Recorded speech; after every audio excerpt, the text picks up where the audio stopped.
Hey guys, this is Jerry Brewer of East Bay Hitting Instruction, and today I want to talk about Bryce Harper's rear leg.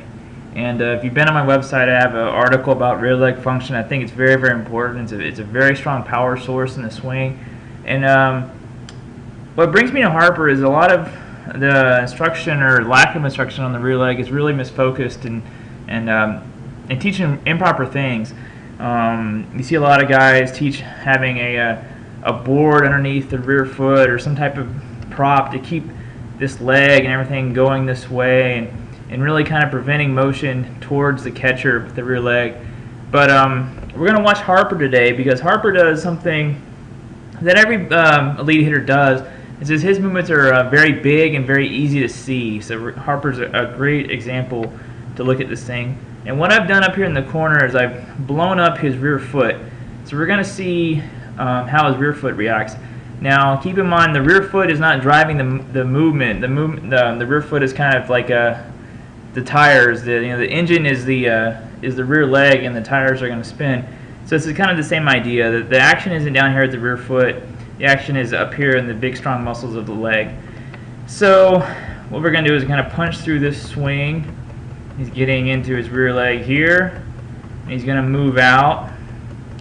And what do we see with that rear knee? See how it starts to turn right there? And stay back there as he pushes out.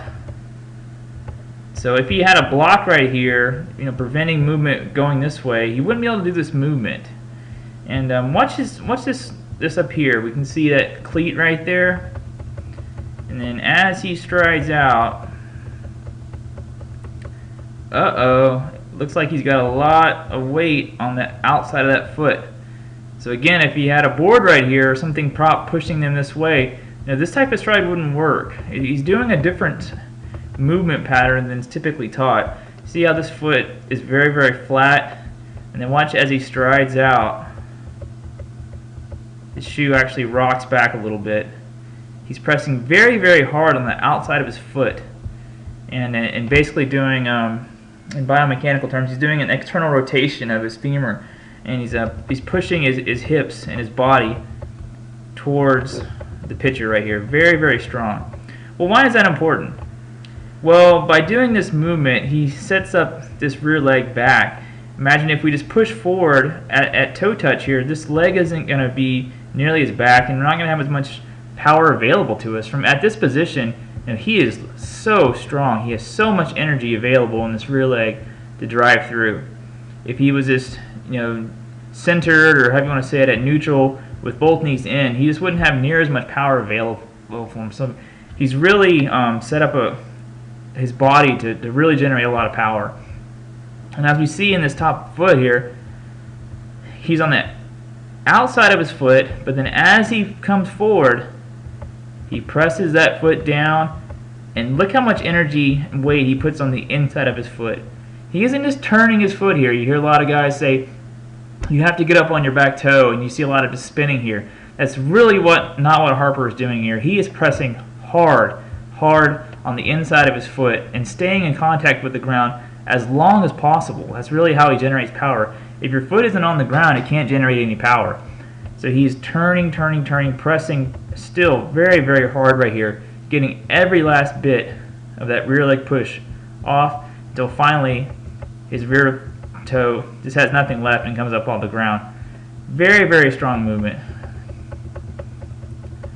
So we can see here he's pushing on the outside of his foot here to save that rear leg movement, and then he's going to drive hard off that rear leg, pressing that inward part of the foot into the ground and driving his hips open.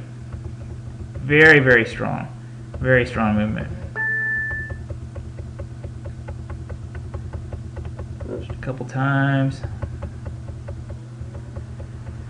Very, very strong lower body action. So, am I saying everyone should swing like Bryce Harper? Absolutely not. He's an incredible athlete, and if I went out and tried to do some of his movements, I definitely wouldn't be successful. But we still need to see these things and need to have the same concepts on our swing. Maybe not so extreme, maybe not so big, but we need to have this concept of having some power available for us at the end of our stride, and not just spinning on our rear leg, but actually using our rear leg as a power source and really opening up our hips. See how open he's driven his hips here? Very early in his swing, his hands are still way back here, but he is driving his hips open. He's entering so much power.